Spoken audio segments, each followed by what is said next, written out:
Hey, my name is Vivek and I am going to go vegan for a week. Vegan diet has more than doubled in the last year. A vegan diet is a diet which excludes all sorts of animal-based products, including dairy, meat, and even honey. There's always a constant debate when it comes to which diet is the best when it comes to fat loss and muscle gain. I recently watched a documentary called The Game Changers, which promotes veganism. I ate a lot of meat. Selling that idea that real men eat meat. Serious man food. But you got to understand, that's marketing. That's not based on reality. I'm also currently reading this book called The Obesity Code, which promotes the exact opposite. It promotes high fat, high protein, and a low carbohydrate diet. The funny thing is that both of these are expert opinions and I'm not sure which one to believe. So I thought, why not be the guinea pig and experiment on myself so that I can give you guys a conclusive summary. So do stick around till the end of the video to know what my thoughts are. On an average day, my three main sources of protein are chicken, eggs and protein powder, all three of which are non-vegan options. So I definitely need to go grocery shopping. Oh shit.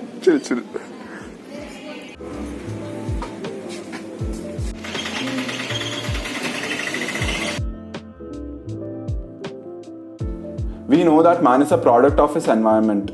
So I want to make it as easy as possible for me to follow this diet. And you know what that means? Meal prep.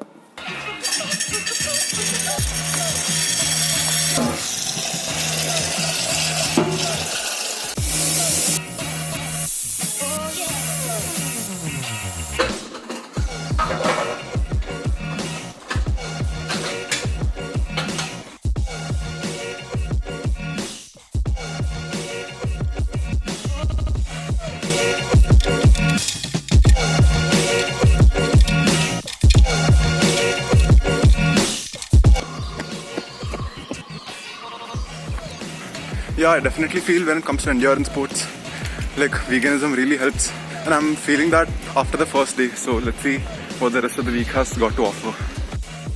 Hey, and welcome to my kitchen. Generally when we hear the term protein, we always think of meat. But on a vegan diet, which is mainly a plant-based diet, we can't eat meat. So in order to hit our protein goals, we need to get creative in the kitchen.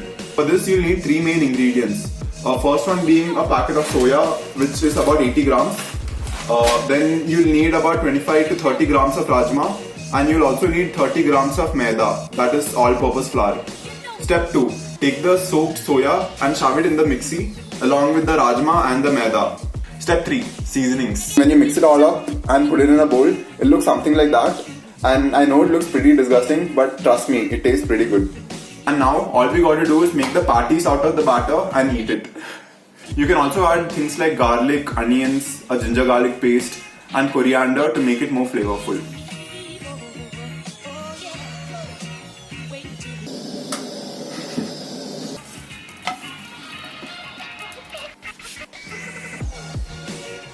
You can either eat it just like that, or you can also sandwich it in between breads and make a sandwich out of it.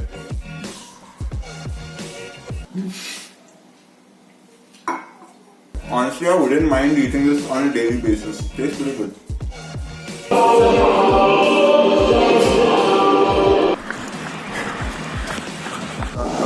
Right now I'm on my way to a friend's house for a housewarming ceremony, and I'm not sure if I can resist the temptation to stay non-vegan because I know there will be food which is not vegan.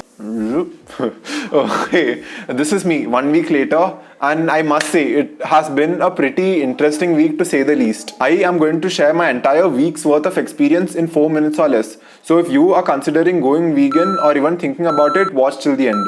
Factor number 1. If convenience is at the top of your priority, turning vegan should be at the bottom of your priority. Let's take a hypothetical situation which is not very hypothetical because it happens to me all the time. It's 9 AM and I have to get to work at 10.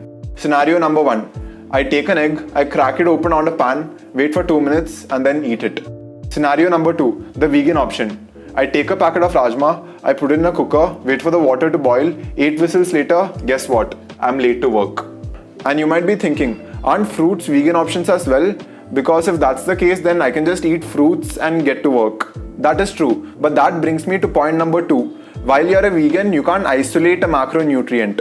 As you may know, there are three macronutrients: carbs, proteins, and fats. And while you're a vegan, you can't isolate one over the other. For example, if you're having a chicken salad, you can point to the chicken and say that that is your protein source, and the vegetables or the salad is your source of carbohydrates. But on the other hand, if you're having grains or beans, which are the only source of protein as a vegan, you can't really separate the carbohydrates from the protein. The entire bean contains both carbs and protein. So basically, you can't separate the proteins and the carbohydrates. If you are like me, who wants to hit a certain protein goal, you would have to eat a little amount of protein in every meal all throughout the day. All protein sources as a vegan comes from either beans or soya. That's what I did. When you are a vegan and follow a plant-based diet, your fiber is going to go through the roof. One word to describe my entire week is gassy. Point number 4, if you are considering going vegan, especially in India, are options. If you are like me, who has a major sweet tooth, going vegan, especially in India, should not be one of your top priorities. Chocolate whey protein powder for me especially is a great tool which I use in order to satisfy my sweet tooth. Use it as an ingredient to make cakes, pancakes, and even ice creams, and at the same time hit my protein goals as well. When it came to vegan sweet options, I felt that everything was pretty sugary and unhealthy. 5. Performance. I like to lift weights and run. When it comes to running, I felt like I got an insane amount of energy and stamina on a vegan diet. I ran 1 kilometer in 4.5 minutes, which is actually my personal record on a vegan diet. On a vegan diet, you can expect to have great energy and great workouts, which is synonymous with any high carbohydrate diet. But does it come at a cost? And that answer is yes. Irrespective of which source you eat your carbohydrates from, it basically gets converted and broken down into sugar.